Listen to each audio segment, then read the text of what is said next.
So just some reminders before we get into the video. First reminder is to make sure that you're keeping an eye out and an ear out for the key word for this lesson. Reminder number 2 is to make sure you're taking notes. Include the date, lesson number, aim, and standards to help you refer back in your notes. Let's get to it.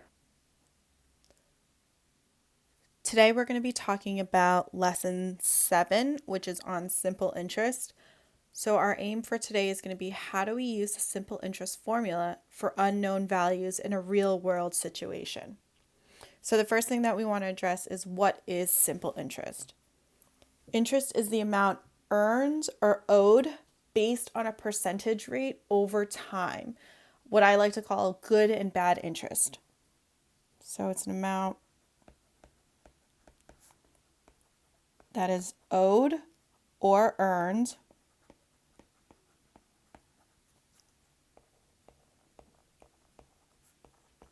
based on a percentage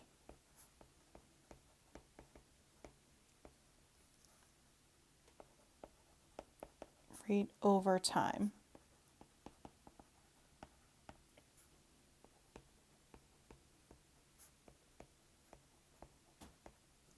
So when you have to owe money, I usually call that bad interest, just because you have to pay more money. So if you borrowed money or you were loaned money, and the percentage of that total has to be paid back on top of what you borrowed. Whereas you earn interest, say you're putting your money in a bank account, you're accruing or you're increasing your balance just by having your money in the account by a certain percentage over time. And usually when we're talking about time, it's in years. So time is usually in years with simple interest. Now, when we talk about simple interest, we talk about the principal balance. And it's not a principal like the principal of a school. It's a starting balance or the original balance that's in your account.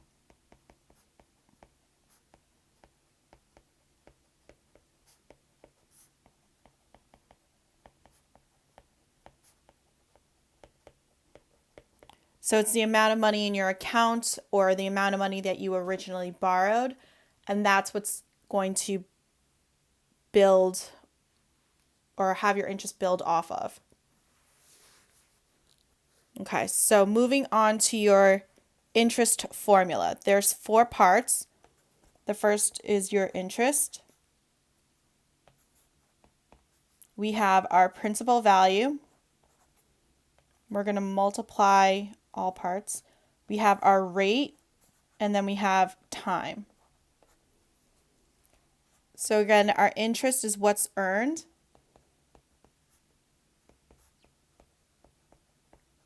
Or what we owe.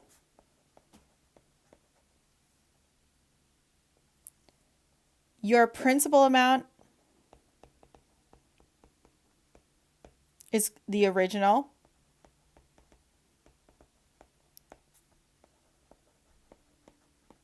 Amount of money. Then you have your interest rate,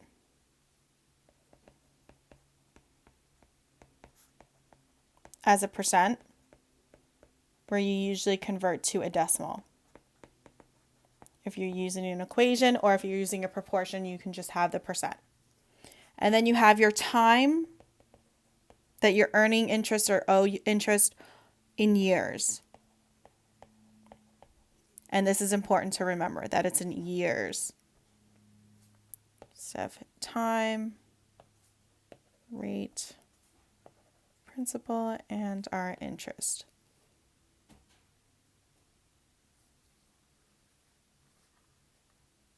Okay, so let's try our practice problems. For our first question, so what I'm going to do, and I always like doing this, I write this down so I don't forget it.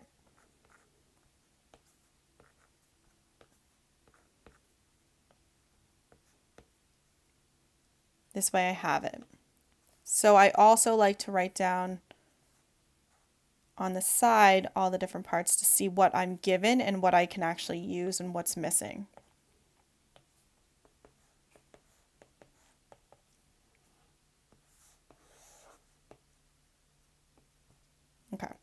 So we have Mary deposits $2,600 into her bank. That's going to be our principal, our starting amount. Our 12% interest, that's the interest rate, anything with your percentage, and then time is given to you also over 15 years.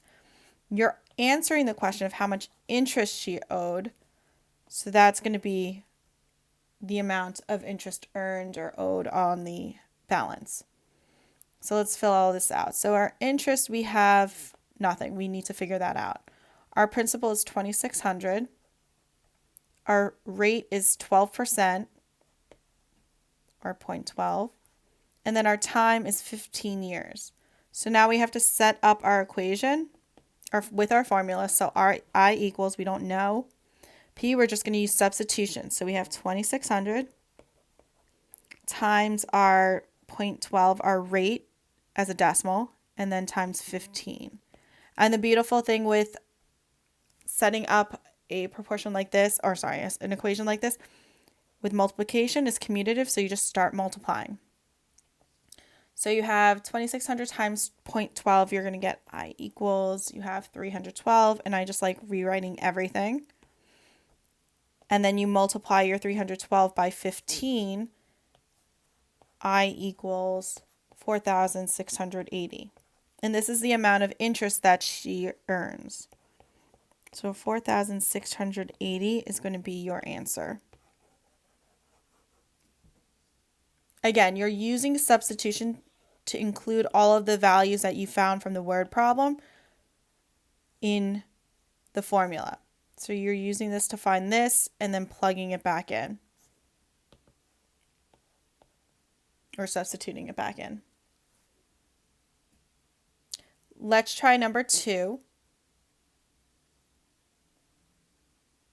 So for number 2, try this one on your own. Pause the video. You're trying to figure out rate here. So just be careful and think about what you're dealing with the interest rate.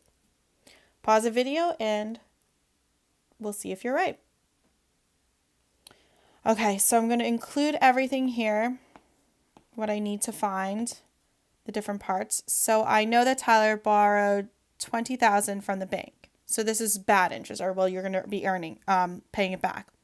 They give you the amount of interest that he earns or he has to owe. And then over the 6 years, so they're giving you the time and they're asking you for the annual interest rate. Okay, so here we don't know what the interest rate is. The interest is $20,000. Our principal, other way around. Our interest is $900. Our principal is $20,000, and the amount of time elapsed was 6 years. So I can substitute all of this into my I equals P times R times T. So I have 900 equals 20,000 times R times 6. So what I'm going to do to make my life a little bit easier, I'm going to multiply 20,000 by 6. Just rewriting everything. So 900 equals, and I got 120,000 R. But now I have to isolate my variable to get what rate is. So I'm going to divide both sides by 120,000.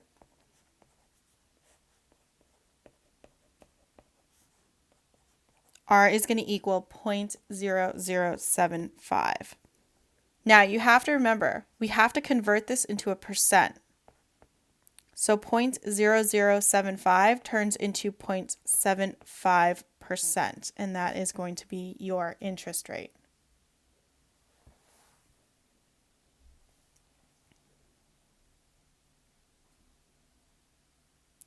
Okay.